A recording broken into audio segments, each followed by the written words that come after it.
2024 primary election has ended. Today was the last day to cast your ballot early. And in the city, the Board of Elections says more than 46,000 people did just that, and voted. Primary election day is this Tuesday.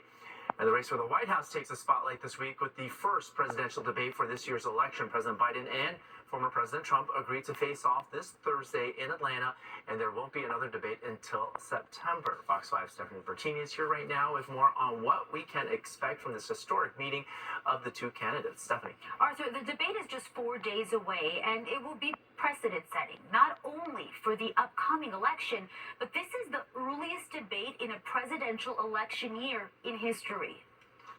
This Thursday, President Biden and former President Trump will share the same stage for a debate that comes years since they debated in a similar way in 2020.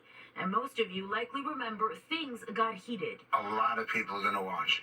A lot of people have made up their minds about the two candidates, but haven't made up their minds whether or not our democracy still works.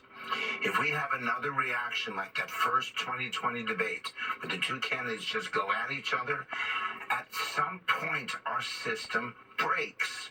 Our democracy comes undone. The two candidates taking very different approaches to prepare.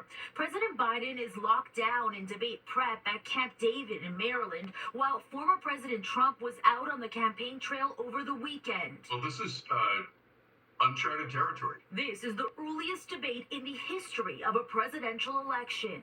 Neither of these gentlemen has been formally nominated, although we know it's all over except for the voting at conventions. But there has never been a presidential debate between the two presumptive nominees of the major parties prior to the actual commencement of the general election, which means after the party conventions. So this is the earliest, not just by a little bit, but by months. Former President Trump has hammered the Biden administration's handling of the border and the economy, while the Biden campaign recently launched a $50 million ad blitz, highlighting Trump's multiple felony convictions in New York. It's important for the country to see the difference between these two men. Joe Biden wakes up every day thinking about the American people, fighting hard for regular folks, thinking about ways to lift everybody up. Donald Trump wakes up every day pretty much thinking about himself, thinking about his rich friends. I think it's an important debate. It'll be a great opportunity for President Trump to talk about his policies and how his policies when he served as president of this country were good for every single family that lived here. They had more money in their pockets, the grocery prices were down, gas prices were down,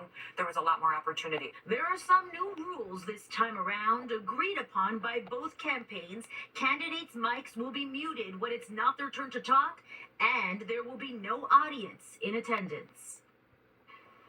President Biden initially proposed this early debate, and former President Trump is clearly ready to take it on. And on the topic of early, Arthur, Trump recently said he's already picked a VP in his mind, he said.